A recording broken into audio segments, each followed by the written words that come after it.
Hi, this is Nancy Hoppy. I'm an assistive technology specialist and occupational therapist for the School District of Lee County in Fort Myers, Florida.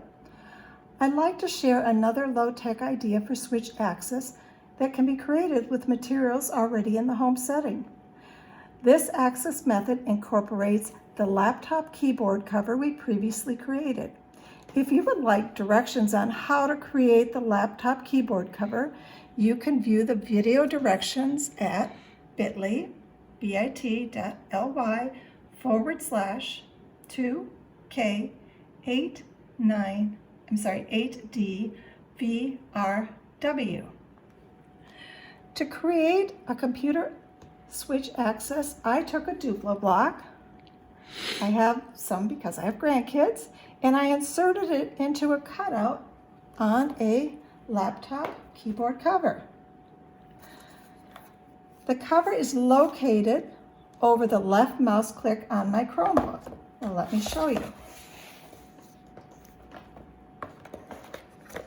So when I place this over my Chromebook, the left mouse click is on the trackpad is right underneath.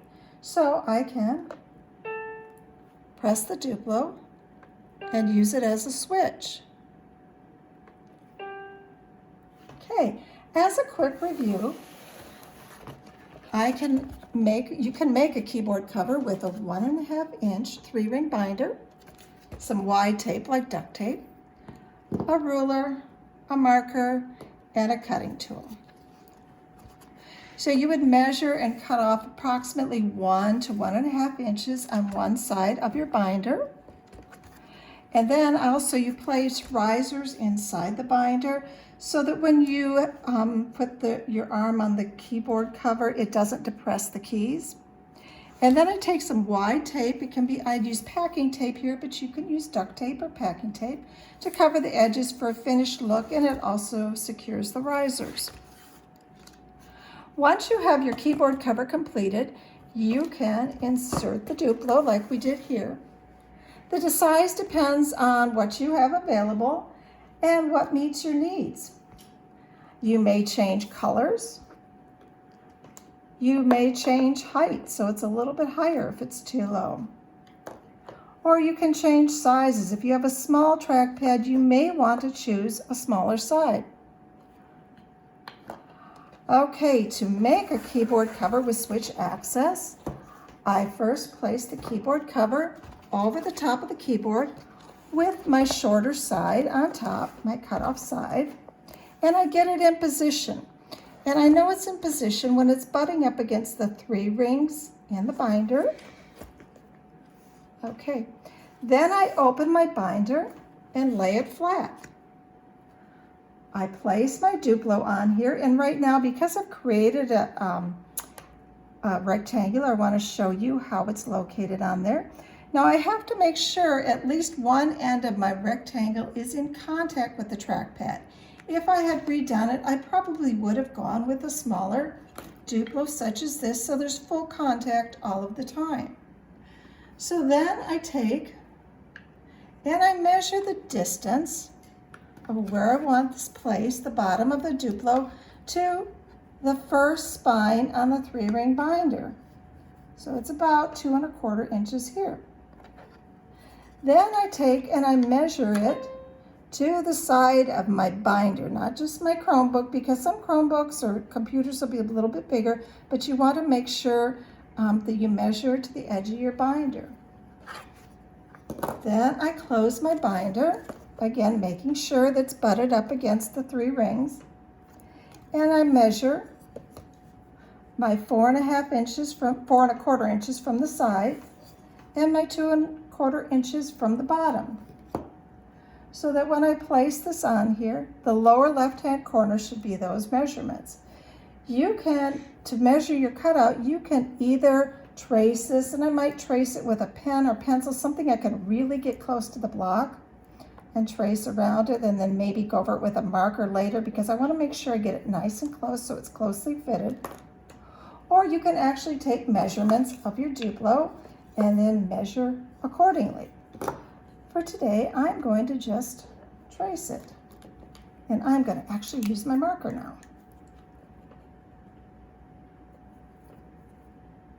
And if I was cutting this out now, I would definitely measure from the bottom on both sides so that we get it even. Okay, so once I've got it, then I would take a sharp cutting tool, and I use an X-Acto knife. Please be careful when you use your cutting tool. I always, first of all, it should always be an adult doing the cutting. And let's not cut it on the keyboard. And I want it to be away from my body. It never should be going this direction. If I'm cutting here and I'm cutting here, then I'll turn around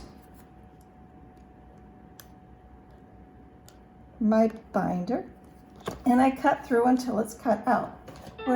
And just to save some time, we're not going to cut it out today, but I want to show you how it looks when it's cut out.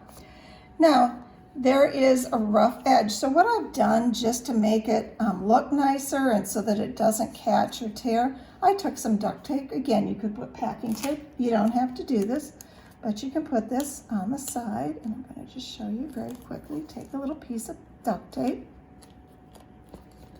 and cover that so that it looks neat. And if you're taking the Duplo in and out, you don't want it to get ruined. And it'll make it nice and snug. So I'm going to put my Duplo back in. Okay, I'm going to put this over my keyboard now. And this is functioning off a left mouse click, this activity. So you can use a left mouse click axis to activate computer-based activities in two different ways.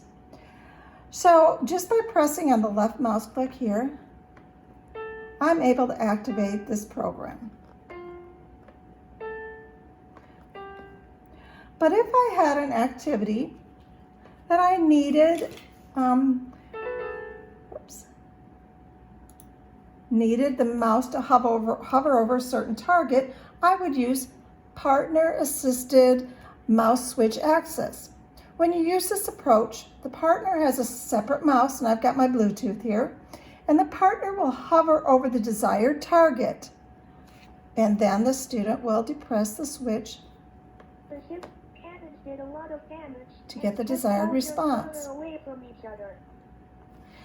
You may also, if you have an activity that's not created off a left mouse click, it might be created off of a spacebar function or an enter function. And you can do the exact same thing with your keyboard cover. Now, if you did a spacebar or an enter key, I think you would have to use Legos versus Duplos, but you could create, like drawing here, is where I measured my spacebar. And if I had some thin Legos, I could stack them up and use that for the spacebar function. So be creative and explore the low-tech tools that may be already available in your home setting to promote access for all of our students. Thank you.